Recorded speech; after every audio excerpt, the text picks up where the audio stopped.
नमस्कार विद्यार्थियों, एक नया टॉपिक नदी निर्मित स्थलाकृतियाँ।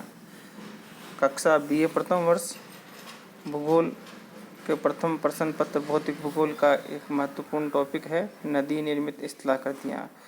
नदी एक प्रक्रम या प्रक्रिया है जो बहिर्जात के एजेंट के रूप में कार्य करती है।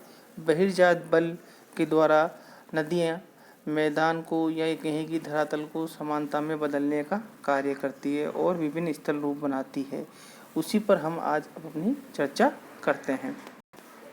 अपरदन तथा निक्षेपण पृथ्वी के बहिर्जात बल से संबंधित दो प्रक्रिया है जिनसे पृथ्वी पर भू आकृतिक का निर्माण होता है। अपरदन में हवा, जल जैसे कारकों के कारण भू आकृतियों का क्षय होता है और नई भू आकृतियाँ बनती है।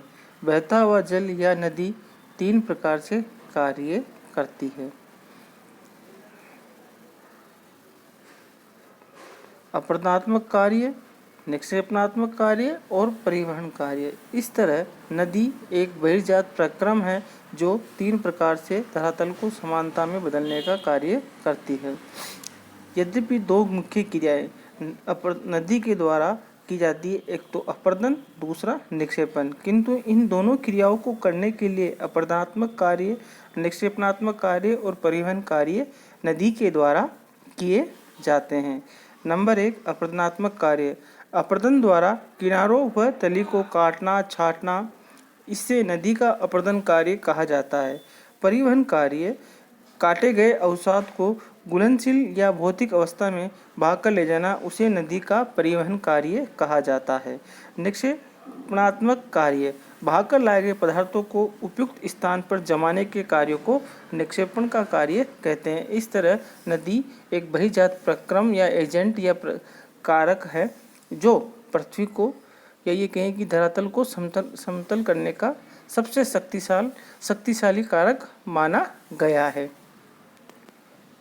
इस शक्तिशाली कारक के द्वारा जो अपरदनात्मक कार्य और निक्षेपणात्मक कार्य किए जाते हैं उसमें किस प्रकार से ये सहयोग प्रदान करती है उस पर हम चर्चा करते हैं। नंबर 1 लेते हैं अपरदन कार्य। नदी की धारा में अनेक प्रकार के छोटे बड़े पदार्थ बहते रहते हैं। ये नदी के तल और किनारों से रगड़ खाकर उन्हें गहरा और चौड़ा करते हैं तथा चट्टानों को काटते घिसते रहते हैं। इस क्रिया के फलस्वरूप नदी की घाटी गहरी और चौड़ी होती है। इस प्रकार नदी का अपरदन दो प्रकार का होता है: लंबवत, जिसमें तलहटी गहरी हो जाती है; पार्श्विक, जिसमें किनारे क्रमानुसार काटे जाते हैं। इसके द्वारा नदी टेढ़ा मेढ़ा मार्ग बनाकर बहती है। नदी का अपरदन कार्य दो प्रकार से होता है: यांत्रिक और रासायनिक। यांत्रिक प्रक्रिया में नदी अपने किनारों और तली को काटती है। नदी द्वारा अपरदन की प्रक्रिया में इन विधियों का उपयोग किया जाता है। नंबर 1 है जलीय क्रिया, नंबर 2 है अपघर्षण, नंबर 3 है सन्निघर्षण और नंबर 4 है संक्षारण। नंबर 1 जलीय क्रिया। जलीय क्रिया में इसमें नदी का जल अपने भार द्वारा दबाव डालकर तली एवं किनारों की चट्टानों को ढीला करके वहां से हटाता है। नंबर 2 अपघर्षण। इसमें नदी अपने बोझिल पदार्थ से तल एवं किनारों को घिसती है। सन्निघर्षण या अट्रैक्शन। इसमें नदी के जल में मिले हुए बड़े और सूक्ष्म पदार्थ लुढ़कते हुए टूटकर चूर्ण बन जाते हैं, अर्थात स्वयं पदार्थ भी आपस में रगड़ खाकर गोलाकार एवं महीन होते जाते हैं। बालू का विकास इसी क्रिया का परिणाम है। संक्षारण। इस क्रिया में किनारों की चट्टानों के घुलनशील तत्व जल में घुलकर वह बह जाते हैं। इस तरह ये चार महत्वपूर्ण क्रियाएं अपरदन में सहायक होती है। नदी अपरदन के लिए परिस्थितियाँ, कंडीशन। नदी अपरदन स्थानीय कंडीशन या परिस्थितियों पर भी निर्भर करता है। नदी की घाटी में अपरदन कार्य मुख्यतः निम्न बातों पर निर्भर करता है: एक तो जल का आयतन, दूसरा जल का वेग, तीसरा चट्टान की प्रकृति व संरचना, चौथा कोणीय अवसाद की मात्रा। जब नदी मार्ग के किनारे और नितल की काट छाट करती है तो सेलों के टुकड़े टूट कर इसमें मिलते हैं। यही पदार्थ नदी का भार कहलाता है और ये नदी भार ही जल के अपर्दन के कार्य में महत्वपूर्ण भूमिका निभाता है। जल का आयतन का मतलब है कि जल में पानी की मात्रा कितनी है, वेग का मतलब उसकी ढाल के अनुसार वेग कितना है, और चट्टान कठोर है या अवसादी है, उसके आधार पर ये सब अपर्दन क्रियाओं में सहयोग प्रदान करते हैं। अब दूसरा महत्वपूर्ण है नदी परिवहन का कार्य। नदी अपने यौवनावस्था में उसके जल में मिले पदार्थों को बहाकर ले जाती है। बहाकर ले जाने की शक्ति उसके बहाव की गति पर निर्भर करती है।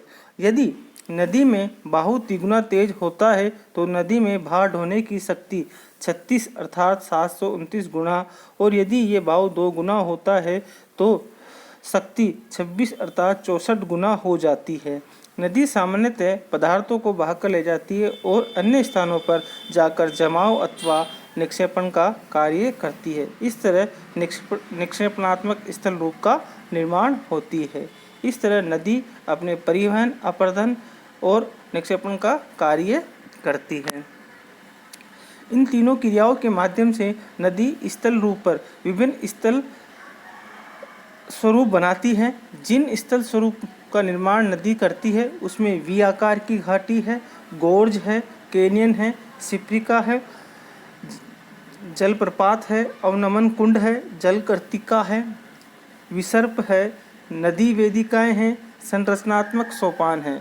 इसके अलावा निक्षेपणात्मक स्थल रूप में भी जलोढ़ शंकु है, जलोढ़ पंख है, प्राकृतिक बांध है, बाढ़ का मैदान है, विसर्प है, गोखरू झील है, डेल्टा है और लास्ट में मोनोडनांक है।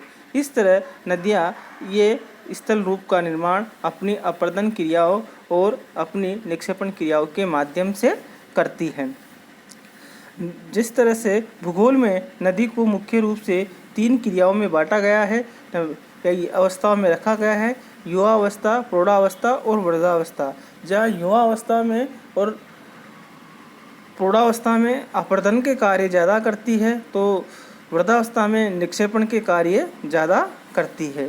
जैसा कि इन स्थलाकृतियों में जलोढ़ पंख, जलोढ़ शंकु, प्राकृतिक बांध, बाढ़ का मैदान, झील, डेल्टा आदि निक्षेपणात्मक स्थल रूप हैं, जबकि अपर्दनात्मक स्थल रूप में वी आकार की घाटियाँ, गोर्ज, कैनियन, सिप्रिका, जलप्रपात, अवनमन कुंड, जलकर्तिकाएँ, विसर्प, नदी वेदिकाएँ आदि हैं। इन सभी पर हम विस्तृत चर्चा अब अपने अगले वीडियो में करेंगे। इसके लिए धन्यवाद। हमने इस वीडियो में नदी के अपर्दन कार्य और उसकी कौन कौन सी क्रियाएं, नदी के निक्षेपण कार्य, नदी के वेग और नदी के वेग के साथ साथ नदी के परिवहन में कौन कौन सी क्रियाएं महत्वपूर्ण होती है, इस पर चर्चा की। उसके लिए धन्यवाद।